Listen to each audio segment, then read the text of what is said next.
सो hello everyone, जॉम लेवलिंग के न्यू वीडियो में स्वागत है। अगर आपने इसका पिछला पार्ट नहीं देखा तो देख लेना। ओके, तो कहानी को शुरुआत करने से पहले मैं इसका थोड़ा सा रिकैप दे देता हूँ। तो लास्ट एपिसोड में हमने देखा था टैंक का बॉस जैसे ही खिड़की से बाहर देखता है तब वो देखता है कि वहाँ पर सारे ज़ॉम्बीज़ खत्म हो चुके हैं और वहाँ पूरी शांति हो गई है। ये देखकर टैंक का बॉस थोड़ा शॉक्ड होता है। फिर वो बाहर आकर जैसे ही देखने आता है तभी उसका सिर कोई धड़ से अलग कर देता है और अगले ही पल उसका सिर नीचे गिरा होता है। इधर हम टैंक और उसके साथियों को देखते हैं जो सैंक्चो के वाइफ के साथ मिसबिहेव करने आए थे और उसके बच्चे को उठाकर फेंकते हुए उसकी वाइफ को मारने लगते हैं। तब उसका बच्चा उठते हुए कहता है, मैं तुमसे अपने पूरे पावर से फाइट करूंगा। लेकिन वो सब उसके बच्चे को मारते हुए गेट से बाहर फेंक देते हैं और दरवाजे को बंद कर लेते हैं। तब वो बच्चा चिल्लाते हुए गेट को खोलने के लिए बोलता है। तभी वहाँ पर एक डेड बॉडी गिरती है जो देखकर वो बच्चा बहुत डर जाता है। फिर वहाँ पर जियांग आता है और उस बच्चे से पूछता है, क्या सैंक्चो तुम्हारे फादर है? तब वो बच्चा हाँ में जवाब देता है। इधर हम उस बच्चे के मदर को देखते हैं जो उन सबसे माफी मांग रही थी और उसे छोड़ने के लिए बोलती है। लेकिन टैंग उसे मारते हुए कहता है, चुप रहे और हमारी बात मान। लेकिन तभी वहाँ पर दरवाजा खुलता है।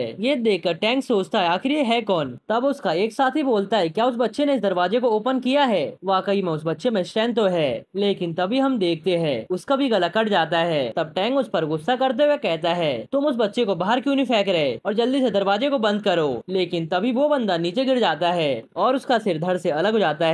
ये देख कर तो वहाँ पर सभी बंदों की फट जाती है। तब टैंक बोलता है, आखिर ये हो क्या रहा है? फिर क्या वहाँ पर जियांग की एंट्री होती है जो टैंक का सिर पकड़ते हुए उसे दूर दीवार में मारता है जिससे टैंक की हालत खराब हो जाती है। फिर जियांग बाकी के बंदों को भी मारने लगता है और उन्हें खत्म कर देता है। अब हम इमी को देखते हैं जिसने बाकियों के ऊपर गन तान रखी थी और उन्हें ज़ॉम्बी वाले रूम में जाने को बोलता है, नहीं तो वो उन्हें गोली मार देगा। ये सुनकर जैंग बोलता है, जैसा ये कह रहा है वैसा करते हैं। तब लिली बोलते, लेकिन ऐसा हम कैसे कर सकते हैं? फिर ग्रैंडपा बोलते हैं, इसके पास गन है इसलिए हमें इसकी बात को मानना ही पड़ेगा और बाद में मैं इसका सॉल्यूशन निकालता हूँ। ये सुनकर इम्मी गुस्सा होते हुए कहता है, तुझे क्या लगता है तुम उससे बच पाएगा? लगता है मुझे अपना गुस्सा दिखाना ही पड़ेगा। और फिर वो ग्रैंडपा को गोली मारने के लिए आगे बढ़ता है। लेकिन तभी उन्हें ज़ॉम्बी वाले रूम से आवाज आने लगती है। ये देखकर इम्मी बोलता है, आखिर ये कैसी आवाज है? फिर वो देखते हैं कि मेडिकल रूम जिसमें ज़ॉम्बी है उसका दरवाजा खुद ही खुद खुलने लगता है। ये देखकर सभी लोग शॉक्ड होते हैं और इम्मी बोलता है, लेकिन ये तो बंद था ना।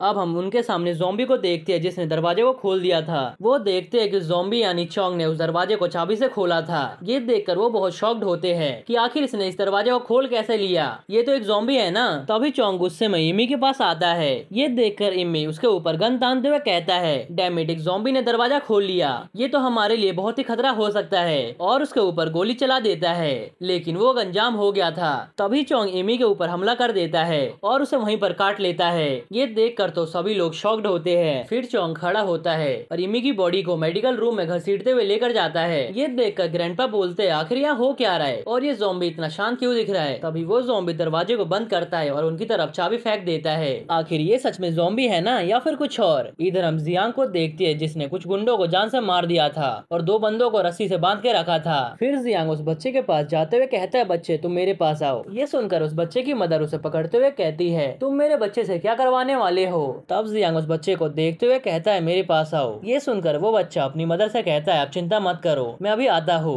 अब हम जियांग को देखते हैं जो उस बच्चे को नाइफ देते हुए कहता है, इन दोनों को जान से मार दो। ये सुनकर तो वो बच्चा डर से कांपने लगता है। इधर वो दोनों भी चिल्लाकर माफी मांगने लगते हैं कि प्लीज हमें छोड़ दो। तब उसकी मदर कहती है, ये तो बस एक छोटा सा बच्चा है। तब जियांग बोलता है, लेकिन आज से नहीं, आज से वो है जो अपनी मदर को प्रोटेक्ट करेगा। अब तुम अपनी पूरी नफरत को बाहर निकालो और इन दोनों को जान से मार दो। इधर हम उस बच्चे को देखते हैं जो अपने पास्ट के बारे में सोच रहा था और फिर बहुत ज्यादा गुस्सा हो जाता है। फिर हम देखते हैं कि उस बच्चे ने उन दोनों को मार दिया था। ये देखकर उसकी मदर तो बहुत शॉक्ड होती है। अब वो बच्चा जियांग से पूछता है, अंकल क्या इन सब ने मेरे डैड को भी मार दिया? ये सुनकर जियांग हाँ में जवाब देता है। तब वो बच्चा रोते हुए अपनी मदर के पास जाता है। फिर उसकी मदर जियांग से बोलती है, बॉस प्लीज मेरे बच्चे को अपने साथ ले जाओ। तब वो बच्चा जियांग के साथ जाने से मना करता है और बोलता है कि मैं आपको प्रोटेक्ट करूंगा। तब जियांग बोलता है कि तुम दोनों मेरे साथ आ रहे हो क्योंकि मैंने सैंक्चो को वादा किया था कि मैं तुम दोनों को प्रोटेक्ट करूंगा। अब हम उन तीनों को देखते हैं जिनके हाथ में हथियार था और वो तीनों संभल संभल कर बिल्डिंग से बाहर निकल रहे थे। तभी वो बच्चा इतने सारे ज़ॉम्बीज़ को नीचे पड़े हुए देखकर सोचता है, आखिर वो बंदा कितना स्ट्रॉन्ग है जिसने इस ज़ॉम्बीज़ को मारा है। तब जियांग बोलता है, मैंने मारा है।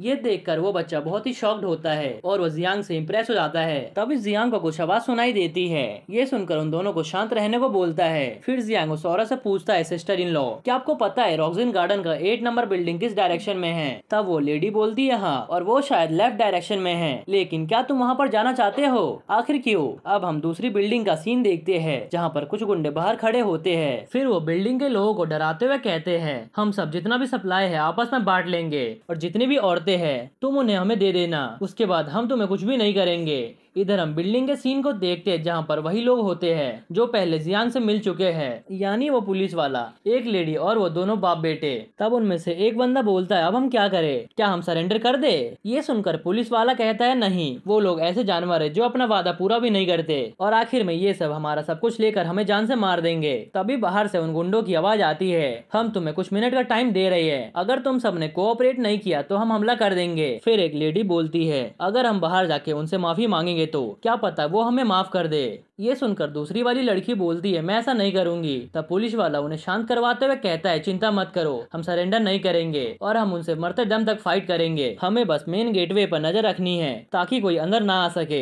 इधर हम बाहर का सीन देखते हैं जहाँ पर गुंडों में से एक बंदा बोलता है बेशक हमारे पास वेपन्स है लेकिन उनके लीडर के पास भी गन है, अगर वो सब कायर ऐसे ही अंदर छुपे रहे तो हम सब अंदर कैसे जाएंगे? तब उनका बॉस हंसते हुए कहता है कोई बात नहीं, हमें अंदर जाने की जरूरत नहीं है, बस तुम एक काम करो बेसमेंट में जाकर पावर और वाटर का सप्लाई कट कर दो, देखते हैं वो बिना पानी और बिजली के कब तक रहेंगे अंदर। इधर हम जियांग और उन दोनों को देखते हैं जो कि छुपकर इन्हीं को देख रहे थे। तब वो बच्चा जियांग से पूछता है अंकल क्या ये सब भी बुरे लोग हैं? तब जियांग हाँ में जवाब देता है और बोलता है ये वैसे ही लोग हैं जिनसे तुम मिल चुके हो। फिर जियांग उन पर गन को एम करते हुए बोलता है देखते जाओ अब क्या होता है। इधर हम बिल्डिंग का सीन देखते हैं जहाँ पुलिस वाला छुप कर बोलता है, फिर वो बोलता है सभी के सभी लोग मेन डोर पर पहरा रखो और अपने आप को दिखने मत देना, मैं खिड़की से जाकर देखता हूँ कि आखिर बाहर हो क्या रहा है। फिर वो नीचे आकर खिड़की से देखता है कि बाहर 7 लोग होते हैं और उन 7 के पास गन होते हैं। तभी उसे गन शॉट की आवाज सुनाई देती है। ये सुनकर वो डरते हुए सोचता है आखिर बाहर हो क्या रहा है, क्या वो अपने आप पर गन चला रहे हैं? इधर हम बाहर देखते हैं कोई तो एक एक करके सभी बंदों का सर खोल रहा था। फिर ऊपर से वो पुलिस वाला देखता है ये तो कोई और नहीं बल्कि जियांग है। इधर जियांग उन सभी को मारते हुए उस बच्चे को अपने साथ आने को कहता है और इसी के साथ ये एपिसोड खत्म हो जाता है। आई नो वीडियो बहुत ही लेट आई है क्योंकि इसके चैप्टर बहुत ही छोटे होते हैं, इसलिए मैंने इस वीडियो में 2 चैप्टर को कवर किया है, लेकिन ये देखो वीडियो तब भी कितना छोटा बना है। एनीवेज अगर आपको ये वीडियो थोड़ा सा भी पसंद आया हो तो वीडियो को लाइक जरूर करना। ओके तो मिलते हैं नेक्स्ट एपिसोड में।